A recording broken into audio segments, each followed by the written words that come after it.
BJP वाले कह रहे हैं कि काफिला रोका गया क्योंकि जिस सड़क से प्रधानमंत्री गुजरे, अगर वो 10 दिन 15 दिन पहले पता चल जाएगा भाई यहाँ से प्रधानमंत्री जाएंगे तो सड़क बन जाती है, सारे विभाग वहाँ सक्रिय हो जाते हैं।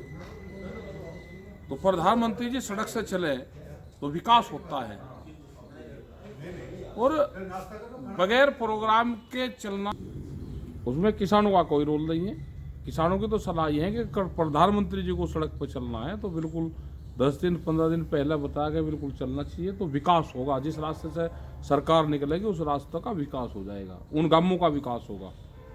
चलना चाहिए, परंपरा डलनी चाहिए कि प्रधानमंत्री जी खाली ये नहीं कि दिल्ली में, तो चनों की पूर्ण रूप से मिली भगत है, दोनों आप अपना बचाव कर रहे। उधर सरकार का भी है कि प्रधानमंत्री का भी है कि उनको नहीं जाना चाहिए था, क्योंकि पाकिस्तान का पूर्ण रूप से बॉर्डर लगता है। सुरक्षा की दृष्टि से देश के प्रधानमंत्री को वहाँ पे नहीं जाना चाहिए था। इस तरह से पैदल का जो 120 किलोमीटर का सफ़र है, ये आम जनता नहीं चाहती कि उस तरह से जाए। अगर जाए तो बिल्कुल बताना चाहिए, और प्रधानमंत्री को अगर सड़क पर को जाना है तो सड़क से विकास होता है। नहीं, इसको अपमान तो नहीं कहेंगे कि अपमान हुआ, ये तो ये है कि सुरक्षा में चूक इसको कह सकती है, अपमान इसको कह सकते हैं। बिल्कुल फेलियर रहा। अब इसकी पूर्ण रूप से जांच होनी चाहिए कि किसके कहने से क्या जबरदस्ती गए हैं। बहुत बार ये होता है कि पायलट को ये कहा जाता है कि नहीं, आप बिल्कुल यहाँ पर नीचे उतारो इसको, फ्लाइट को यहाँ पे ही ये करो, हेलीकॉप्टर को यहाँ पे लैंडिंग करवाओ, तो उसका विवेक होता है। हमने बहुत देखे, सिसोली में भी आए, और अगर उनको लेट हो गया तो पायलट उनको छोड़ कर वहीं पे ही नेताओं को उन्होंने कहा कि 17 मिनट है जी, मैं 17 मिनट बाद में चला जाऊँगा। तो 17 मिनट बाद में अगर नेता नहीं गया तो हेलीकॉप्टर छोड़ कर उनको दिल्ली चला गया, वहीं का वहीं छोड़ गए। तो ये उनकी भी जिम्मेदारी रहती है, जो सिक्योरिटी में इंचार्ज है उनकी पूरी एसपीजी की इनकी पूरी जिम्मेदारी है कि कहाँ जाना, अगर रूट क्लियर नहीं है तो नहीं जाना चाहिए था। ट्वीट में हमने ये कहा कि दोनों एक दूसरे पर वार कर रहे हैं। सरकार, जो भारत सरकार है, वो ये कह रही कि सुरक्षा में चूक है, और वहाँ पे ये कह रहे हैं जो पंजाब सरकार है उनका ये कहना है कि भीड़ कम थी इसलिए एक स्टंट उनका है। तो दोनों की आपस में उनका वार है, लेकिन आम जनता का कहना ये है कि प्रधानमंत्री जी को नहीं जाना चाहिए था। बिल्कुल जांच उसकी होनी चाहिए, इस प्रकरण की जांच होनी चाहिए। नहीं, कोई भी एक एजेंसी इसकी जांच करे, और इसमें पंजाब की भी जो पूर्ण रूप से इसमें जांच हो, पंजाब सरकार की भी, कि कहाँ कहाँ हो रही, उनके अधिकारी होंगे।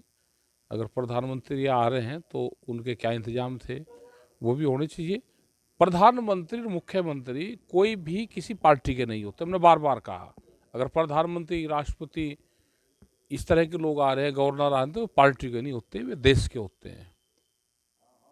वे सबके हैं, हमारे भी सबके हैं।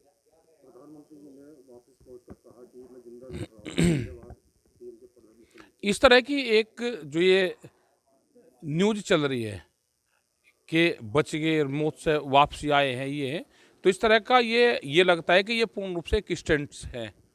जो चैनल वाले भी कह रहे हैं कि वहाँ से बच के आ गए, तो अगर ये था कि बच के आ गए तो फिर गए क्यों थे? तो ये पूर्ण रूप से एक सहानुभूति बटोरने का एक सस्ता जरिया ढूंढने की कोशिश करी गई है।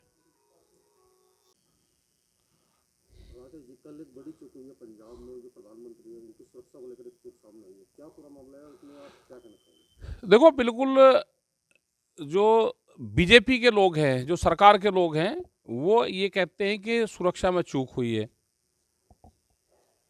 और जो कांग्रेस के लोग हैं जिनकी वहाँ पर सरकार है, उनका ये कहना है कि वहाँ पर भीड़ कम थी इसलिए पूर्ण रूप से जानबूझ के ये स्टंट्स करा गया है।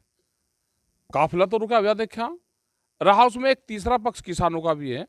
किसानों का कल का प्रदर्शन था सब जगह, और वहाँ पे कौन से जत्थेबंदी थी, रास्ते रोकने का कोई प्रोग्राम नहीं था। तो इसका मतलब यह हुआ होगा कि किसी ने बताया होगा कि इस रूट से आ रहे, तो लोग रास्ते में बैठे।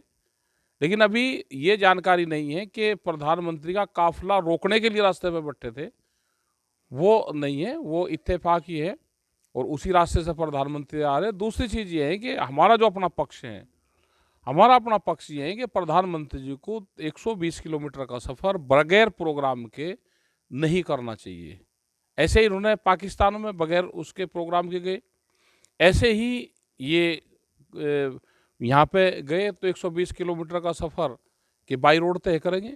उनका पूरा रूट लगता है, उनका पूर्ण रूप से जानकारी होती है, उसमें बहुत अधिकारी, बहुत पुलिस फोर्स के लोग लगते हैं जिस रास्ते से निकल रहे हैं, और पुलिस की इतनी जल्दी व्यवस्था नहीं हो सकती। हमने पुलिस में नौकरी करी है पूर्ण रूप से, हमने रूट देखे हैं और बम डिस्पोजल स्क्वाड में हम रहे, तो बाकायदा कई घंटे पहले, कई दिन पहले बताया जाता है, उसकी फोर्स की व्यवस्था करी जाती है, कौन सा फोर्स कहाँ पर लगेगा। वो इतना जल्दी कोई व्यवस्था हो ही नहीं सकती कि पूर्ण रूप से फोर्स को ले आओ, क्योंकि कई जिलों की फोर्स लगती है। अगर 120 किलोमीटर लंबा रूट है तो बहुत फोर्स पे उसकी आवश्यकता पड़ती है। इतना रिस्क जो हमारे जो अधिकारी है ना उनको लेना चाहिए था, और ना ये प्रधानमंत्री को स्वयं का निर्णय होना चाहिए था कि नहीं हमको इस उस पर चलना है। तो ये एक सुरक्षा की दृष्टि से पूर्ण रूप से हम इसको ठीक चीज़ नहीं मानते। जो पंजाब सरकार के मुख्यमंत्री हैं उन्होंने वहाँ के एसएसपी को भी सस्पेंड कर दिया, तो कहीं ना कहीं किसकी चूक मानते हैं? देखो, इमरजेंसी व्यवस्था तो सबको रखनी चाहिए, तो ये एक किस्म से इमरजेंसी व्यवस्था हमारे पास में नहीं है, तो ये उसकी भी चूक है कि कोई भी इमरजेंसी कॉल आ जाए तो उसकी व्यवस्था हमको रखनी चाहिए। और जिस ज़िले में, जिस स्टेट में प्रधानमंत्री आ रहा है तो वहाँ पे वो व्यवस्था रखनी चाहिए। मौसम ख़राब है तो उसकी व्यवस्था रखनी चाहिए। और दूसरी चीज़ है कि आपस में उनका दोनों का वो है, सरकार ये कहती है कि सुरक्षा में चूक हुई, और वहाँ की सरकार का कहना यह है कि वहाँ पे कुर्सियाँ खाली थी, भीड़ नहीं जुट पाई और इसलिए वे वहाँ पे नहीं गए। और आप हमसे जुड़े रहने के लिए सब्सक्राइब करें YouTube पर, फॉलो करें Twitter पर और लाइक करें Facebook पर। और ज्यादा जानकारी के लिए आपको टाइप करना होगा सिर्फ न्यूज़ नशा।